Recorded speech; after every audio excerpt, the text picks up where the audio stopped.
Oremos. Padre, damos gracias por su palabra que tenemos para abrir esta noche.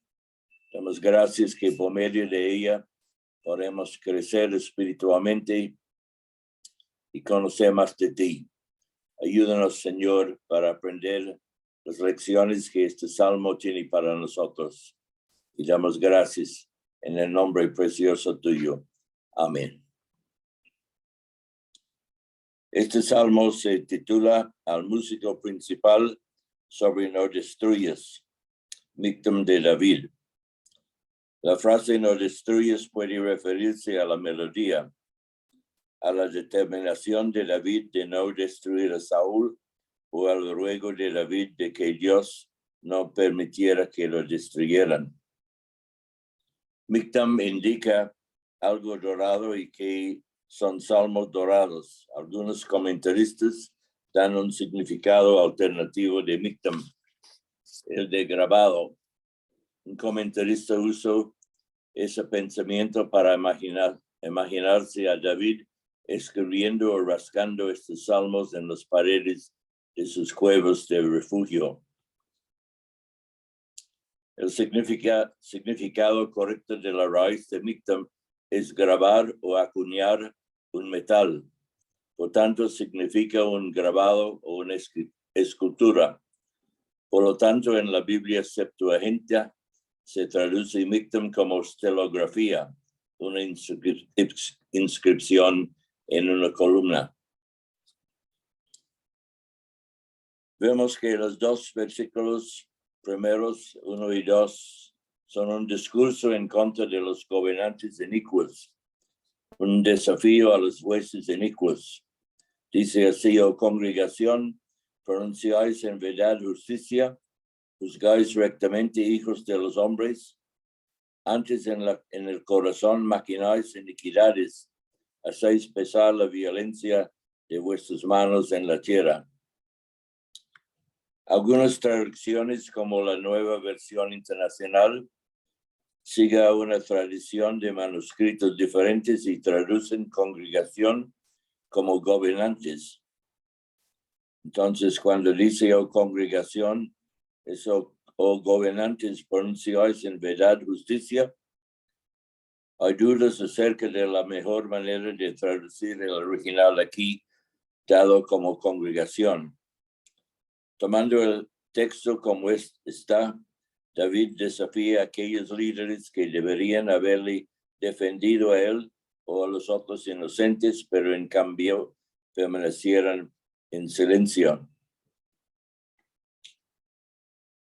Es interesante notar que en los años 30, la iglesia en Alemania quedó en silencio de las malas acciones de los nazis. No defendieron los judíos que fueran asesinados o las otras personas que fueron dados muertos por Adolf Hitler y sus nazis. Entonces la iglesia, en vez de tomar algo de declarar cómo era su posición delante de Dios, quedaban en sus iglesias en silencio y no anunciaran ninguna protesta contra lo que estaba pasando por el partido político de los nazis y los tremendos daños que hicieron a los judíos que fueron asesinados y otras personas. Dice: juzgáis rectamente, hijos de los hombres. David dirige este salmo contra los que eran gobernantes o jueces en algún sentido. Algunos piensan que eran líderes alineados con Saúl que juzgaran al fugitivo David, condenándolo a muerte por traidor. David desafía a esos gobernantes y la rectitud de sus decisiones. Podemos imaginar a David como un fugitivo, tal vez en la cueva de Adullam. Se entera por un mensajero que una corte reunido de líderes cercanos al rey Saúl se ha reunido y lo ha condenado judicialmente como un traidor digno de muerte. David está indignado por la injusticia y proclama este salmo. Habiendo Saúl atentado contra la vida de David, este se vio obligado a huir de la corte y refugiarse en los desiertos de Judá.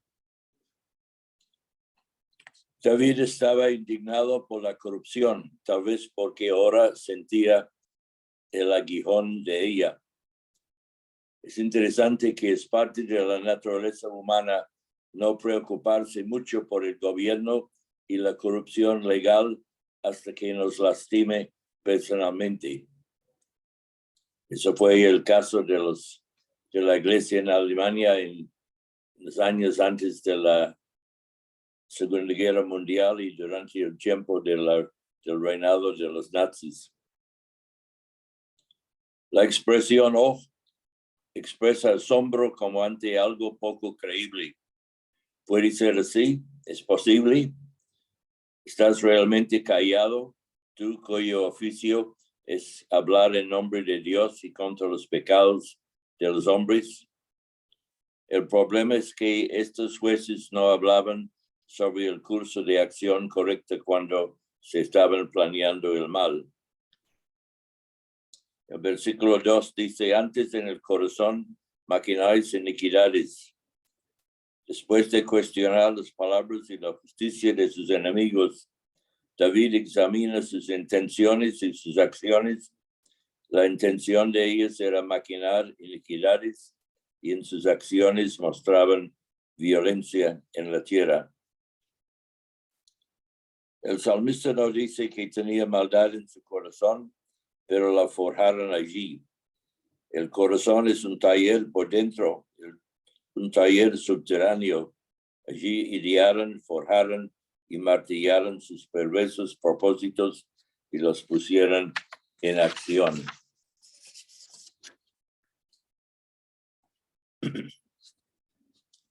David dice que hacen pesar la violencia contra otros.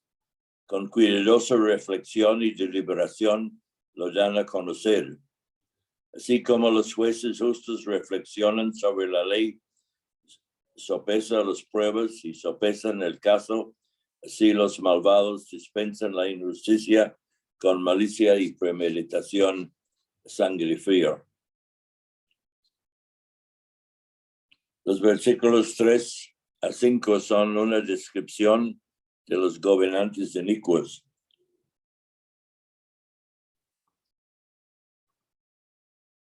Se apartaron los impíos desde la matriz, se descarriaron hablando mentira desde que nacieron. Veneno tienen como veneno de serpiente, son como el aspid, sordo que cierra su oído, que no oye la voz de los que encantan, por más hábil que el encantador sea.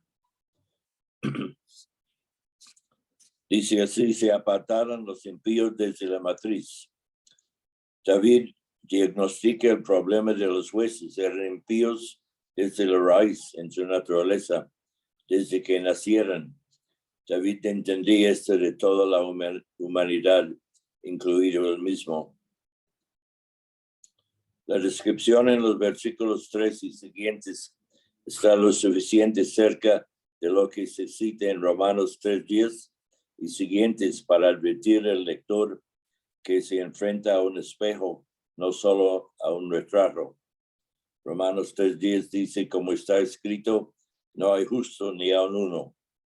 Y David reconoció esto de esta gente y de él mismo. De hecho, todos somos pecadores por naturaleza. Una mancha de nacimiento traemos al mundo con nosotros, haciéndonos extraños y descarriados de Dios. Se dice, descarriaron hablando mentiras desde que nacieron. Su naturaleza corrupta se hizo evidente temprano en la vida, especialmente en sus palabras. Nadie tiene que enseñarle a un niño a mentir. Ser mentiroso es una de las pruebas más seguras de un estado caído, y dado que la falsedad es universal, también lo es la depravación humana. El versículo dice, veneno tienen como veneno de serpiente. La mentira no es inofensiva, sino que es como veneno. Las palabras de los jueces y gobernantes tienen un poder especial para oprimir a otros, y su veneno es más mortal. Las palabras de sus jueces eran tan peligrosos como un serpiente mortal e impredecible.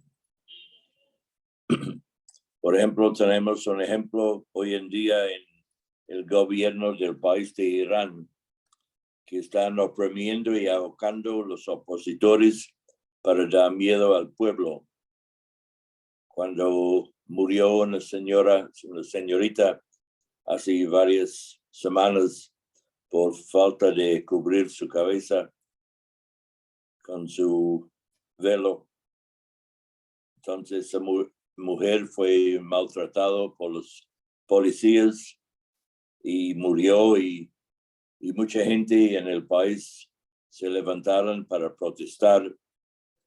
Y resulta que para controlar esa protesta, el gobierno empezó a oprimir a esa gente y llevaron miles de personas como presos, los colocaban en la cárcel y ahorcaron a varias que opusieron al gobierno para dar miedo al pueblo. Y así la situación fue en el tiempo de David. Los versículos 6 a 8 vemos un discurso con Dios, quien juzga a los malvados. Dice así en versículo 6, oh Dios, quiebra sus dientes en sus bocas, quiebra, oh Jehová, las muelas de los leoncillos. Sean disipados como aguas que corren, cuando disparan sus saetas sean hechos pedazos. Pasen ellas como el caracol que se deslíe, como el que nace muerto, no vean el sol. Dice, oh Dios, quiebra sus dientes en sus bocas. David ora para que Dios se vengue de estos jueces peligrosos. El poder de las serpientes y los leoncillos estaba en sus muelas. David le pide a Dios que les quite su mordedura mortal. El predicador de hace años, Charles Spurgeon, dijo, si no tienen capacidad para el bien, al menos privarlos de su capacidad para el mal. Los muelas son los dientes grandes, llamados muelas, que son más afilados y fuertes que el resto y más usados para romper y rasgar lo que está a punto de comer. Sean disipados como aguas que corren.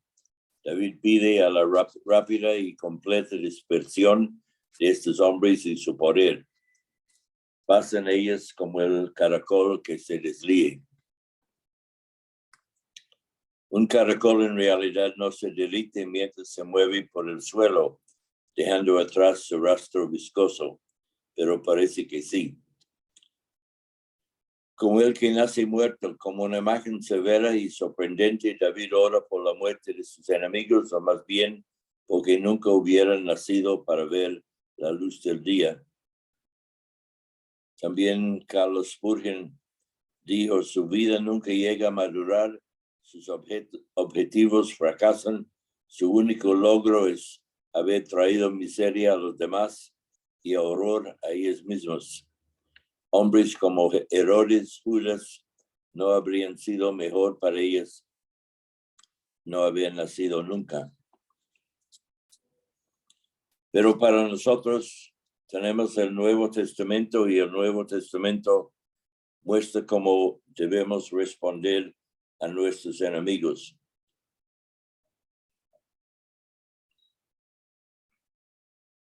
No buscamos venganza, como dice en Mateo capítulo 5, versículos 43 y 44. Oíste que fue dicho, amarás a tu prójimo y aborrecerás a tu enemigo. Pero el Señor dijo, yo os digo, amad a vuestros enemigos, bendecid a los que os maldicen, haced bien a los que os aborrecen, y orad por los que os ultrajan y os persiguen. También tenemos el ejemplo del Señor en la cruz en Lucas 23:34, cuando Jesús decía: Padre, perdónalos porque no saben lo que hacen. Y en Hebreos 10:30 dice: mía es la venganza, yo daré el pago, dice el Señor. En Romanos 12, versículos 20 a 21 dice: así que si tu enemigo tuviere hambre, dale de comer; si tuviere sed, dale de beber, pues haciendo esto, ascuas de fuego amontonarás sobre su cabeza. No seas vencido de lo malo, sino vence con el bien el mal. Entonces, cuando damos bien a nuestros enemigos, ellos se llenan de vergüenza y porque no esperan ese tipo de comportamiento contra ellos. Versículos 9 a 11 habla de la confianza que David tenía en el juicio de Dios. Dice en versículo 9: antes que vuestros oídos sientan la llama de los espinos, así vivos, así airados, los arrebatará él con tempestad. Se alegrará el justo cuando viere la venganza, sus pies lavará en la sangre del impío. Entonces dirá el hombre: ciertamente hay galardón para el justo, ciertamente hay Dios que juzgue en la tierra. Antes de vuestros oídos sientan la llamada de los espinos. La idea puede ser que David consideraba lo rápido que un puñado de espinos se queman bajo el fuego de los hoyos. David ora para que el juicio de Dios caiga sobre sus enemigos como un destello de fuego. Se alegrará el justo cuando viere la venganza. David pensaba en la felicidad que llegaría al justo por el juicio de Dios sobre esos gobernantes injustos y opresores, como si el justo caminara victorioso con Dios por el campo de batalla. Sus pies lavará en la sangre del impío. Cuando se trata de regocijarse en la victoria de Dios sobre aquellos que oprimen perversamente a otros, el Nuevo Testamento en todo caso superará ese lenguaje al hablar del día del juicio final que vemos en Apocalipsis, cuando Dios va a juzgar este mundo y las personas que rechazaron a él. Es difícil, pero no imposible, tomar todo lo que se expresa en el Salmo y suavizarlo con alguna afluencia del espíritu de aquel que lloró sobre Jerusalén y sin embargo pronunció su condenación. Ciertamente hay galardón para el justo. Ciertamente hay Dios que juzga en la tierra. David deseaba que el mundo viera que había un orden moral bajo Dios, donde la justicia es recompensada y la maldad es juzgada. Anhelaba la justicia que esos malvados gobernantes negaban. Para terminar, podemos decir que todos los hombres serán forzados por la vista del juicio final a ver que hay un Dios y que Él es el gobernante justo del universo. Después de todo, dos cosas saldrán claramente. Hay un Dios y hay una recompensa para los justos. Hay galardón para el justo. Hoy en día vemos mucha injusticia en el mundo. Vemos mucho las gobernantes de nuestros países que hacen cosas incorrectas y malos, pero sabemos que un día nuestro Dios va a reinar sobre este mundo en un reino de paz y justicia, y habrá galardón para las personas que practican la justicia. Entonces vemos, hermanos, que nosotros vivimos en un mundo malo, en un mundo que en realidad no conoce a Dios y más bien ha rechazado a Dios. Pero nosotros debemos seguir con lo que vimos en el Nuevo Testamento, de la forma como debemos responder a nuestros enemigos. En Mateo capítulo 5, como leímos, oíste fue dicho, amarás a tu prójimo y aborrecerás a tu enemigo, pero yo os digo, amad a vuestros enemigos, bendecid a los que os maldicen, haced bien a los que os aborrecen y orad por los que os ultrajan y os persiguen. Y el ejemplo del Señor Jesucristo desde la cruz en Lucas 23. Jesús decía, Padre, perdónalos porque no saben lo que hacen. Y recordamos sus palabras de Hebreos 10, mía es la venganza, yo daré el pago, dice el Señor. Y en Romanos 12, versículo 20 a 21, así que si tu enemigo tuviere hambre, dale de comer. Si tuviere sed, dale de beber, pues haciendo esto, ascuas de fuego amontonarás sobre su cabeza. No seas vencido de lo malo, sino vence con el bien el mal. Entonces tenemos una oportunidad de mostrar el amor de Dios, el perdón y la gracia a las personas en este mundo en que vivimos. Y también debemos reconocer que tenemos una oportunidad de desafiar la maldad de la gente en este mundo y mostrar lo que es la verdad.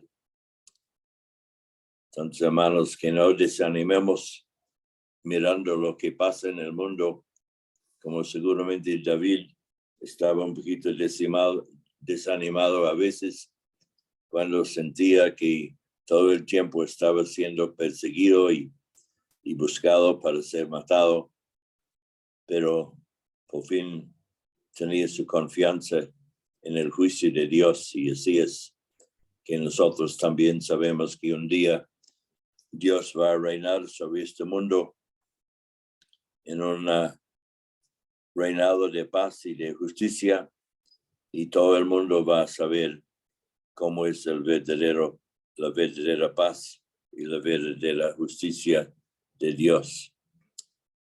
Y nosotros alegramos cuando sabemos que Dios está en control y que Dios,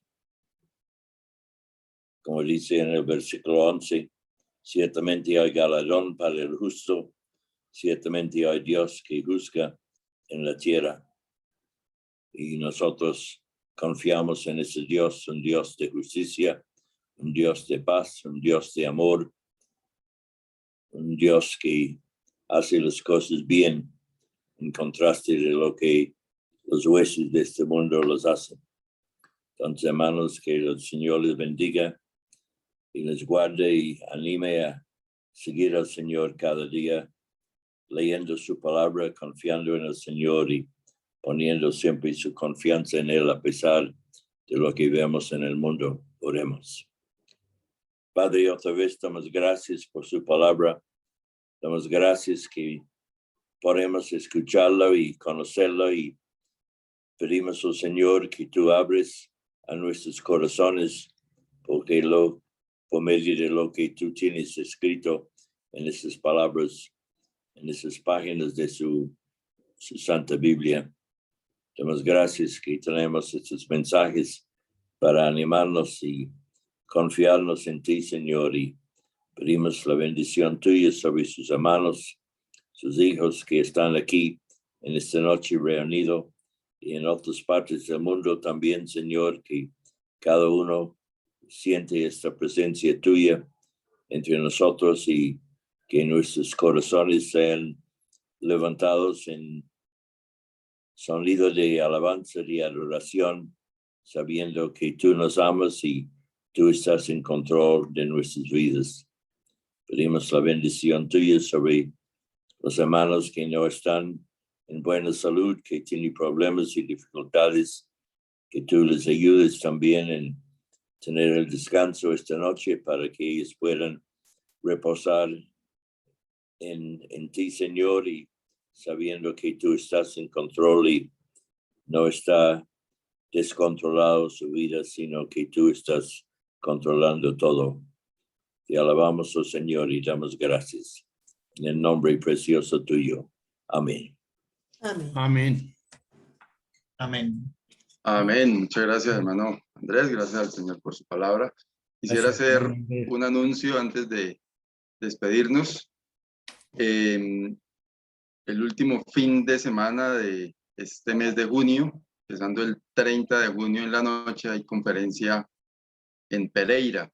Empezando el viernes en la noche, sábado y domingo, 1 y 2 de junio.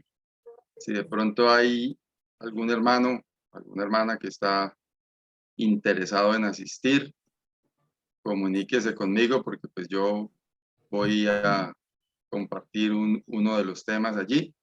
Entonces, de pronto podemos hacer algo para, si hay un grupito de hermanos, ir en un carro o algo así. Entonces,